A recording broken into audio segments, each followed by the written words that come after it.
What's up, FA Nation? Your DFS Cornerman, Mike Alexander, here with my favorite ways to attack UFC Vegas 19. A stacked card, 14 fights as of now going forward. Had 15, lost one to a weight cut, but still a huge amount of fights, even if we lose another one. The most fights we've seen in a while in the DFS landscape. So, ownership's going to be very spread out. I don't think you have to worry quite as much about chalky plays. But so where are we going to jump in with the cash strategy? Not at all a stackable main event, in my opinion.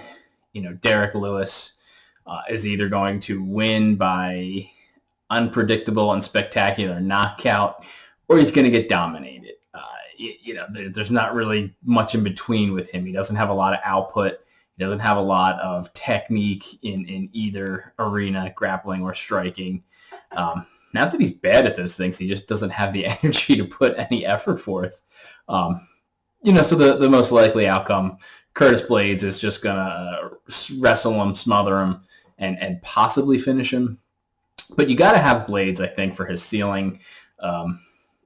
It's a big price tag, but Blades could go double-digit takedowns, tons of control time. I mean, he could have 23 minutes of control time, something crazy, if he doesn't manage to find a finish, which he doesn't like taking risks. So it's in the realm of possibilities, though. A 5-round fight, you would expect him to probably get a hold of Lewis at some point in a compromising position.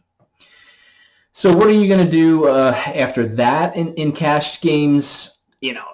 The rest of the top range is kind of shaky. They've all got some different pitfalls.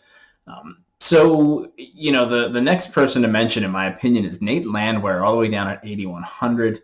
He's become a bit of a line value, and his opponent is Julian Erosa, a guy that tends to eat a lot of punishment. That's going to make Landwehr, in my opinion, a pretty popular play across all formats. But a guy at 8,100 that I think is very affordable for someone you can projectably say is going to win the fight. He could always get caught in a choke. Erosa does have good BJJ, and he's a tough dude, but Landwehr, I think, is going to be a little too much for him here. All right, so then the GPP fight to target. You've got Spencer Hawes taking on Nasruddin Imavov. This one really could go either way. It's on the edge of a knife. Hawes, a superior athlete, scary power, but he's a guy that tends to fade quickly. Imavov, a very slick striker, but he's going to have to weather that early storm, and he's not a guy that showed devastating power in his UFC debut.